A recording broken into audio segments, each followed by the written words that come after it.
Madame, Messieurs, bonsoir et bienvenue dans le 20h de TFM. Dans l'actualité de ce vendredi, Lat Diop, ministre des Sports, devant les enquêteurs de la division des investigations criminelles. L'ex-DG de la LONASE sera à la DIC ce samedi à 10h. Les détails dès le début de cette édition. Législative anticipée du 17 novembre prochain. Et si le PASTEF faisait cavalier seul? Une circulaire signée le secrétaire général demande aux coordonnateurs départementaux de convoquer des réunions départementales d'investiture ce week-end pour proposer aux partis les investis en qualité de titulaires et suppléants. Certains alliés de la coalition présidentielle ne cachent plus leurs inquiétudes. Les détails dans cette édition. Et puis le ministre de l'Intérieur chargé des élections organise une rencontre qui va servir de cadre d'échange en vue des élections législatives. Sur le manque de concertation, le professeur Alioune Tine sera notre invité dans Soir d'Info. La suite après cette édition. Et puis inondation à Kaolack, Cheikh Tidiane Dièye prône le renforcement du dispositif mis en place. Le ministre va collaborer davantage avec les autorités locales pour une gestion optimale. Et puis à suivre notre reportage sur le transport de bonbonnes de gaz dans les véhicules de transport en commun. Attention, un danger ambulant et pourtant la pratique est répandue chez les transporteurs, vous le verrez. Voilà pour les titres, tout de suite le développement.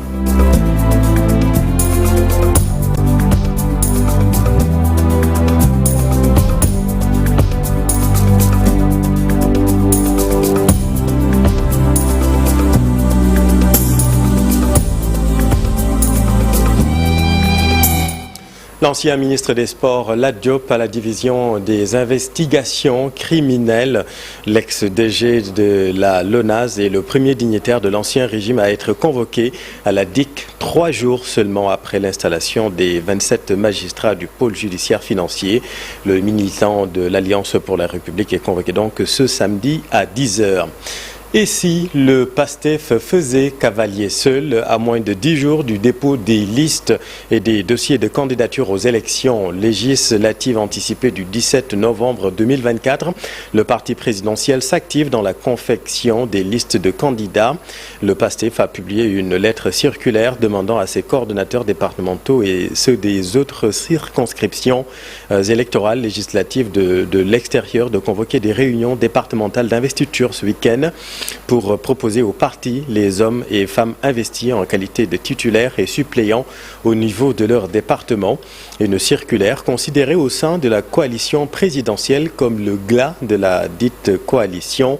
Certains leaders comme Maître Moussa Diop ne cachent plus d'ailleurs leur inquiétude à moins de 10 jours du dépôt des listes. Et puis à propos toujours des législatives anticipées, à la députation, les prétendants à la députation devront vite se préparer en raison des délais compressés. Explication Ibrahima Khan. La montre pour les législatives anticipées du 17 novembre, une course contre la montre pour les partis politiques, coalitions de partis politiques et entités regroupant des personnes indépendantes qui veulent se lancer à la conquête des sièges parlementaires. En raison de l'anticipation du scrutin, les délais relatifs à certaines opérations électorales sont compressés. Des opérations qui passent d'abord par l'institutionnalisation d'une commission de réception des dossiers de déclaration de candidature. La DGE informe que celle-ci sera mise en place au plus tard le 23 septembre et débutera les travaux le 24 septembre prochain. Après réception des déclarations de candidature, la dite commission va procéder à un tirage au sort pour déterminer l'ordre de passage des postulants. Ce sera le jeudi 26 septembre. Après cette étape, place maintenant au dépôt matériel des dossiers de déclaration de candidature. Celle-ci est prévue du 28 au 29 septembre. Une fois le dépôt matériel effectué, la commission examinera tous les dossiers de candidature du lundi 30 septembre au vendredi 4 octobre avant de signer un arrêté portant déclaration des candidatures reçues. Pour ce qui est de la distribution des cartes d'électeurs, la DGE révèle dans son communiqué qu'elle se fera du 12 octobre au 16 novembre à minuit au niveau national et à l'étranger jusqu'au jour du scrutin. La campagne électorale, elle, va démarrer officiellement le 27 octobre pour se clôturer le 15 novembre prochain. Et retenez que le ministère de l'Intérieur en charge des élections organise une rencontre ce samedi, une rencontre qui va servir de cadre d'échange sur le processus électoral.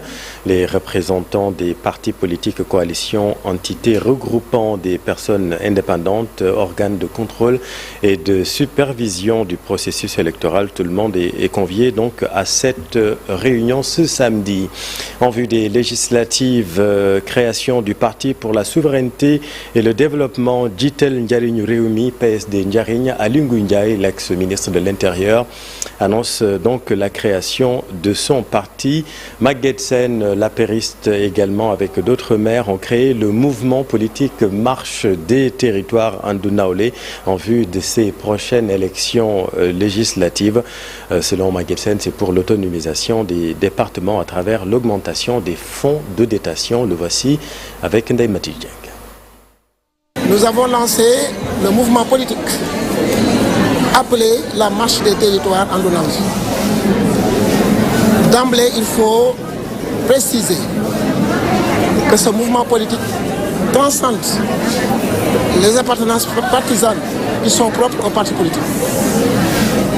Dans ce mouvement, vous allez retrouver des militants du Parti socialiste, vous allez retrouver des militants de l'Alliance pour la République, vous allez retrouver des responsables de l'AFP. Ça veut dire tout simplement que les problématiques portées par ce mouvement politique vont au-delà de notre appartenance à tel ou tel autre parti. Les maires qui ont fondé ce mouvement et qui sont ici présents, et l'ensemble de ces responsables que vous voyez, nous pensons que le développement du Sénégal doit venir des territoires. C'est pourquoi nous avons mis en place cette liste appelée Marche des territoires Andu Nawlé, pour que la voix des territoires puisse se faire entendre au sein de l'hémicycle. Pour que les questions de ressources financières, lorsque ces ressources sont votées par l'Assemblée, qu'il s'agisse de fonds de dotation ou bien de fonds de concours, que ces fonds-là soient conséquemment consistantes pour que l'ambition que portent les acteurs territoriaux, que sont notamment les maires, que cette ambition-là puisse être réalisée.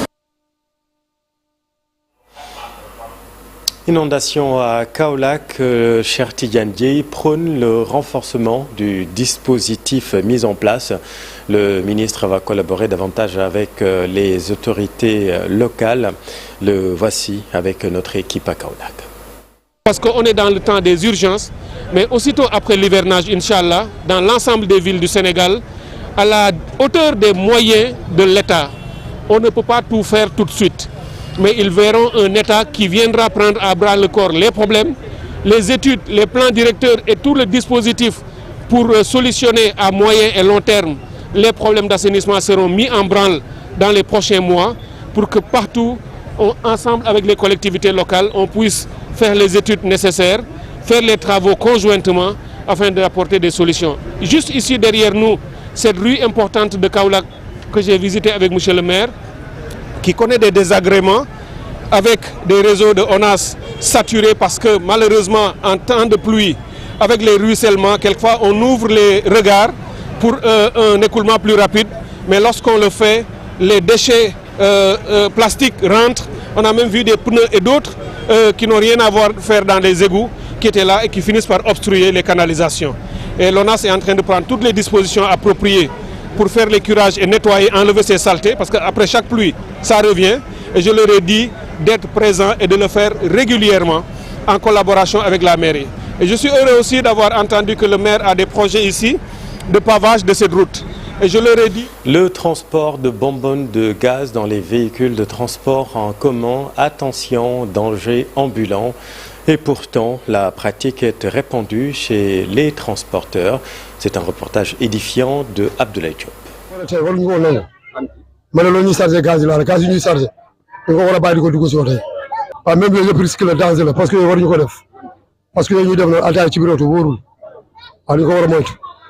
Le transport de bonbonnes de gaz, un risque potentiellement fatal.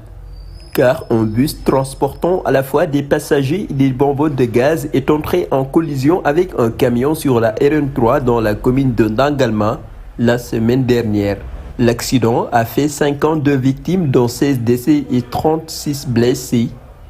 Dans ce garage à Pikine, beaucoup estiment que les bonbonnes de gaz ne devraient pas être transportées dans des véhicules de transport en commun.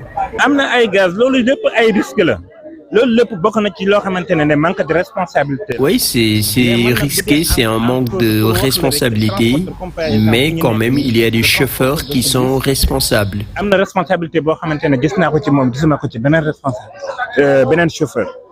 Ces chauffeurs de bus témoignent qu'ils refusent de transporter des bonbonnes de gaz en raison des risques élevés. Il y a des marchandises que l'on doit transporter, mais pas des bonbonnes de gaz. Bien qu'ils connaissent le conducteur décédé dans cet accident, ce transporteur désapprouve fermement la pratique du transport de bonbonnes de gaz.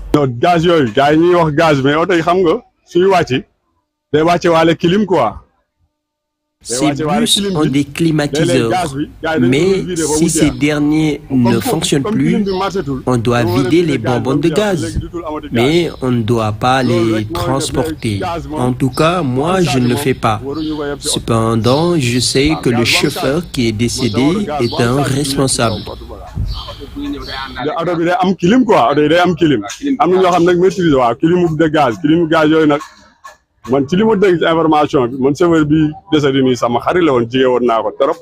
Ces derniers jours, de nombreux accidents mortels ont été enregistrés sur les routes avec divers facteurs identifiés comme étant à l'origine de ces tragédies. Merci à Abdoulaye. Naufrage du bateau le Joola, 22 ans après la tragédie. Les familles des victimes demandent aux nouvelles autorités d'exhumer le dossier car elles réclament justice. Face à la presse, le comité d'initiative pour l'érection du mémorial musée le Joola réclame le renflement du bateau. Shamsdine Aïdara, membre du comité avec Fatou Mitukonte. La réforme de la justice, initiée par le nouveau gouvernement, préoccupe les familles de victimes du naufrage du bateau le Joola. Elles se demandent si cela peut contribuer à avoir la justice qu'elles réclament depuis plus de 20 ans pour que plus jamais ça. Le credo des nouvelles autorités constitue pour elles une lueur d'espoir. Le temps passe. L'épave du bateau s'enfonce de plus en plus sous terre. Renflouer le bateau est aussi une question de justice sociale. 20 ans après le naufrage, le bateau n'est toujours pas renfloué, malgré les engagements répétés de l'État. À la une également de l'actualité, un site d'orpaillage clandestin démantelé et 7 personnes interpellées dans la zone orientale. C'est entre autres le résultat de l'opération dénommée Navetan 2024, une opération menée par l'armée et la gendarmerie en collaboration avec le parc Nyokolokova. Le point avec Fatima Touré. Opération conjointe couronnée de succès dans le Sénégal oriental. La gendarmerie nationale, l'armée mais également le parc Nyokolokova ont uni leurs forces dans le cadre d'une opération dénommée Navetan 2024.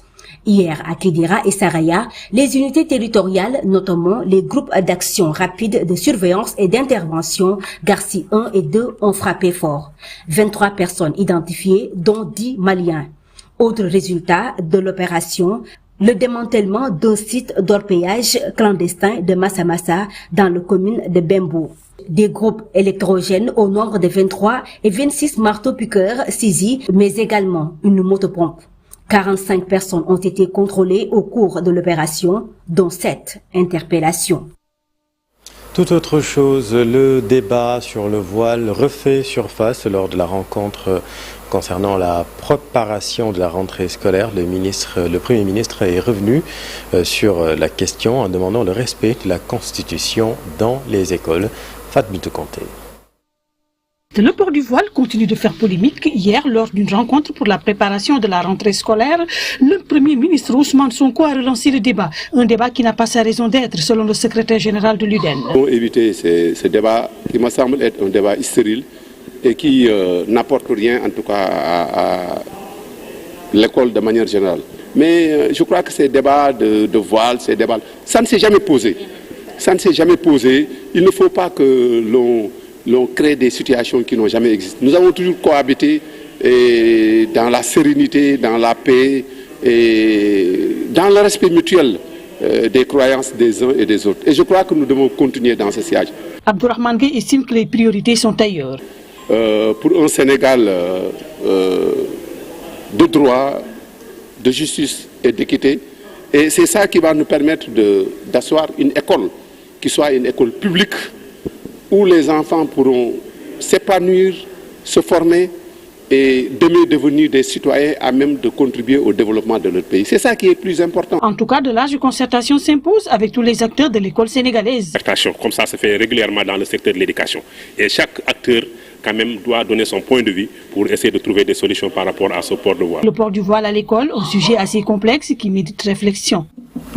Tout autre chose à présent dans l'actualité également, la colère des pêcheurs de Diouloulou, c'est dans le département de Bignona.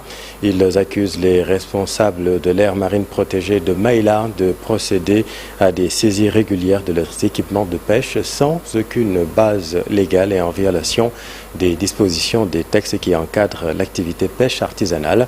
Voyons tout cela avec Lamine Bandiang et Lamine Ba. La saisie d'une vingtaine de filets de pêche et des produits halieutiques aux mains des pêcheurs de Diouloulou par les techniciens de l'aire marine protégée de Baïla a installé la colère dans la zone. Les pêcheurs accusent les agents de l'AMP de Baïla d'opérer en toute illégalité. Depuis près de 5 ans, nos matériels de pêche, filets et même désormais les poissons capturés sont saisis sans aucun fondement juridique. Ces réquisitions se font en violation flagrante du code de la pêche du Sénégal qui régit l'exploitation des ressources halieutiques, même avec nos permis délivrés par les services du ministère de la Pêche. Ces réquisitions abusives et sans fondement fragilisent non seulement nos moyens de subsistance, mais aussi la cohésion sociale au sein des communautés. Les agissements freinent la principale activité de survie dans la zone et poussent les jeunes à entreprendre l'immigration clandestine pour échapper à l'oisiveté, explique-t-il. La réquisition arbitraire, en privant nos pêcheurs, potentiels candidats de leurs moyens de subsistance traditionnels, cultivent un nombre croissant d'entre eux à envisager l'immigration clandestine vers l'Europe. Privés de tout espoir de promouvoir et de continuer à vivre de la pêche, nombreux sont ceux désespérés, risquent leur vie dans la traversée périlleuse. Ce que veulent les pêcheurs de Diouloulou, c'est qu'une enquête indépendante soit ouverte et que les responsabilités soient situées. Nous sommes les acteurs du changement et nous exigeons que la justice soit faite. Nous dénonçons avec la plus grande fermeté ces réquisitions de nos matériels de pêche et de nos produits capturés qui violent nos droits, nos traditions, nos moyens de subsistance. Nous appelons solennellement les autorités, notamment le ministre de la Pêche et de l'économie maritime, le ministre des Forces armées, le procureur de la région de Ziguinchor, à prendre leurs responsabilités en ouvrant une enquête diligente sur ces agissements. Il est impératif que des mesures immédiates soient prises pour mettre fin à ces pratiques illégales, pour que justice soit rendue aux pêcheurs de Diouloulou. Nous demandons rien d'autre que la justice et le respect de nos droits. Nous appelons les autorités compétentes à prendre leurs responsabilités et à protéger les pêcheurs artisanaux, véritables garants d'un savoir-faire unique, indispensable à la préservation de l'environnement et de notre patrimoine culturel. Le bras de fer entre pêcheurs et agents de l'AMP de Diouloulou est à l'origine d'une forte détérioration des rapports de bon voisinage entre communautés. Merci Lamine. Alors maintenant à Sédhiou, 3 cas suspects de la variole du singe ont été détectés. Un comité régional de gestion des épidémies sur le Mpox a été initié par les autorités. Écoutons là-dessus le docteur Amadou Iri Camara avec Bakary Conté. C'est une maladie virale qui est contagieuse et vu l'ampleur de cette maladie qui était connue et qui était endémique dans certains pays, l'OMS, vu les statistiques, a jugé qu'il fallait la classer en urgence sanitaire portée internationale.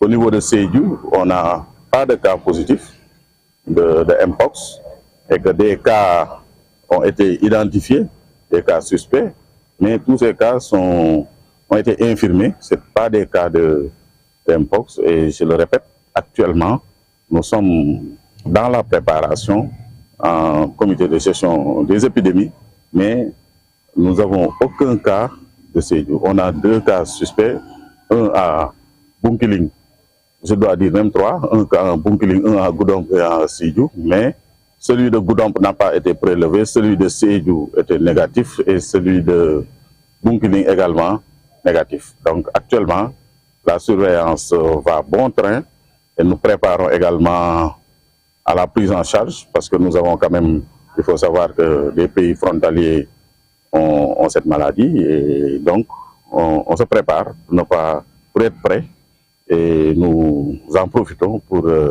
lancer un appel à nos partenaires pour avoir un plan de contingence adapté et qu'on puisse intervenir avant d'avoir les premiers cas. Gamou de Ndiassane, à quelques jours de l'événement religieux, des flaques d'eau de pluie sont visibles presque partout. Et pour lutter contre la prolifération des moustiques et l'éclosion de certaines épidémies, le service d'hygiène est sur le pied de guerre. Un reportage Charanta Diop et Célatire. Des agents du service de l'hygiène de Thiès sont à Ndiassane. Des logistiques sont mobilisés pour des opérations techniques afin d'éliminer les germes qui peuvent reconduire à l'éclosion de certaines épidémies, surtout en cette période d'hivernage. Deux contextes particuliers, c'est d'abord l'hivernage. Vous voyez même qu'aujourd'hui, il y a beaucoup de flaques d'eau au niveau de Ndiassane. Donc ça veut dire qu'il faut s'attendre à une prolifération de moustiques. Donc d'ici la célébration du Gamou. L'autre aspect, c'est surtout cette variole du singe qui continue également à s'étendre à l'échelle mondiale et principalement au niveau du continent africain. Donc c'est compte tenu de tout cela que nous avons reconduit exactement les mêmes activités au niveau de Ndiassane. C'est également la lutte antivectorielle qui nous permet vraiment de réduire la densité des moustiques au niveau de Ndiassane. Donc avec un effectif extrêmement important composé de 60 personnes venues principalement de la région de Thiès. Parallèlement à cela, capitaine Idrissa Ndiaye, chef du service régional de l'hygiène de Thiès, et ses hommes ont procédé au contrôle physique, chimique et bactériologique de l'eau potable. Ça aussi, c'est une activité que nous avons un peu inscrite dans la routine, donc pour la couverture des événements religieux. Il y a une distribution de kits d'hygiène qui sera effectuée avec les organisateurs. C'est exactement les mêmes dispositions qui ont été prises dans les différents foyers religieux la semaine dernière, selon capitaine Idrissa Ndiaye. Par rapport au cas suspect éventuel de variole du singe, rien n'a été relaté. Et puis un mot de sport, le 19 octobre prochain, c'est la date prévue pour le démarrage officiel de la Ligue professionnelle de football, saison 2024-2025. La décision a été actée hier lors de la réunion du comité exécutif de la fédération. Écoutons Seydou Sané, président de la commission communication. Au niveau du démarrage de la saison 2024-2025, nous avons convenu que le démarrage au niveau de la Ligue professionnelle se fera le 19 octobre. Alors, c'est la raison pour laquelle les dispositions sont prises au niveau des clubs, au niveau de la Ligue professionnelle, pour que ce démarrage prévu le 19 soit effectif. Alors, à côté de ce démarrage au niveau de la Ligue professionnelle, il faut dire que nous avons retenu aussi les dates du 22, 23, 24 novembre pour la Ligue amateur. Donc, à ce niveau, voilà les dates qui ont été retenues. Il faut dire aussi que nous avons profité pour valider le règlement sur l'octroi des licences aux clubs professionnels. Mais pour cette année d'abord, on s'arrête aux clubs professionnels de Ligue 1. Cela va sans dire que, effectivement, nous allons élargir l'assiette de ces clubs l'année prochaine pour que tous les clubs affiliés à la fédération se conforment à la réglementation de la CAF et de la FIFA. Nous allons organiser cette fois-ci à Dakar le IFOA U17 pour les qualifications aussi de la CAN U17. Et c'est heureux de constater que ce soit la CAN U17, CAN U20, que c'est le Sénégal qui est détenteur de ces trophées. Alors donc nous allons organiser cette fois-ci à Dakar, entre Dakar et Thiès, du 17 au 31 octobre.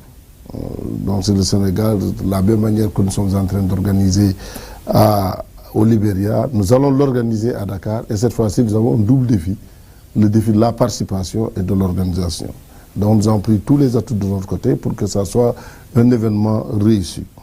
C'est la fin de cette édition. Merci infiniment de l'avoir suivi. Je vous retrouve dans un tout petit instant avec Alioune Tine, le fondateur de Africadium Center pour Soir d'Info. La suite, à tout de suite.